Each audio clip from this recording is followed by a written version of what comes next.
ગાંધીનગર અને અમદાવાદમાં પૂર્વ આર્મી જવાનોએ રસ્તા ચક્કાજામ કર્યા હતા અને રસ્તા રોકી લેતા જ 1-2 કિલોમીટર સુધી ટ્રાફિક જામ પણ જોવા મળ્યો હતો અને આ દ્રશ્યો જોતા જ પોલીસે પણ આ પૂર્વ આર્મી જવાનોને સમજાવવાનો પ્રયત્ન કર્યો હતો, પણ તેમણે કહ્યું હતું કે જો અમારી માંગણી નહીં સંતોષાય ત્યાં સુધી આંદોલન તો ચાલુ જ રહેશે।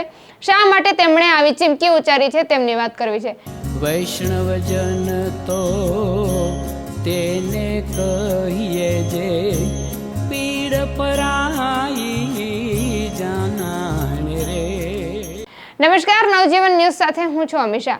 જે રીતે ઓપરેશન અનામત હેઠળ પૂર્વ આર્મી જવાનો છે તે તેમની માંગણીઓને લઈને ગાંધીનગરમાં આંદોલન કરી રહ્યા છે અને આજે 19 ઓગસ્ટના રોજ તેમનો આ 23મો દિવસ છે અને તેઓ કહી રહ્યા છે કે તેમનો માત્ર એક જ મુદ્દો નહીં પરંતુ દરેક મુદ્દાને લઈને જ્યાં સુધી ન્યાય નહીં મળે ત્યાં સુધી આંદોલન છે તે યથાવત રહેશે। પણ આજે જ્યારે 19 ઓગસ્ટના રોજ ગાંધીનગરમાં આ પૂર્વ આર્મી જવાનોની રેલી નીકળે છે પોતાના મુદ્દાઓને લઈને, પણ તે જ સમયે પોલીસ છે તેના દ્વારા આ પૂર્વ આર્મી જવાનો છે તેમની અટકાયત કરવામાં આવે છે। 50 જેટલા આર્મીઓની અટકાયત કરવામાં આવતા જ અમદાવાદમાં પણ પૂર્વ આર્મી જવાનો 1000 થી 1500 જેટલા સૈનિકો છે તે મેદાને આવ્યા હતા અને તેમણે એરપોર્ટથી ઇન્દિરા બ્રિજ સુધી રસ્તાઓ ચક્કાજામ કરી લીધા હતા। તેઓ રસ્તા પર બેસી ગયા હતા અને ભારત માતા કી જયના નારા પણ લગાવવા માંડ્યા હતા અને ત્યારબાદ પોલીસે તેમને સમજાવ્યા હતા અને સમજાવતા આ પૂર્વ આર્મી જવાનો છે તેમણે કહ્યું હતું કે જે અમારા પૂર્વ આર્મી જવાનો છે તેમને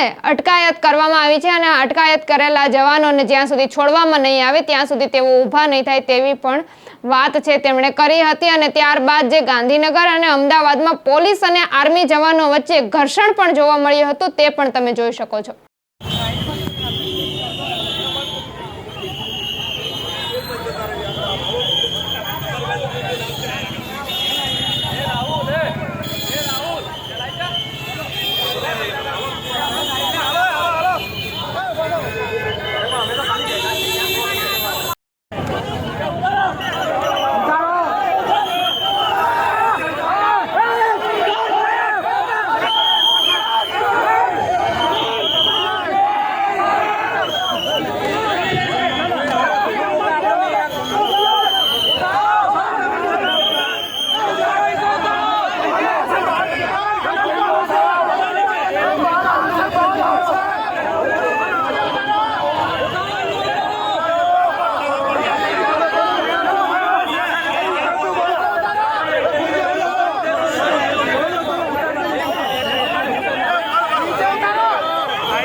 માતા કી જય।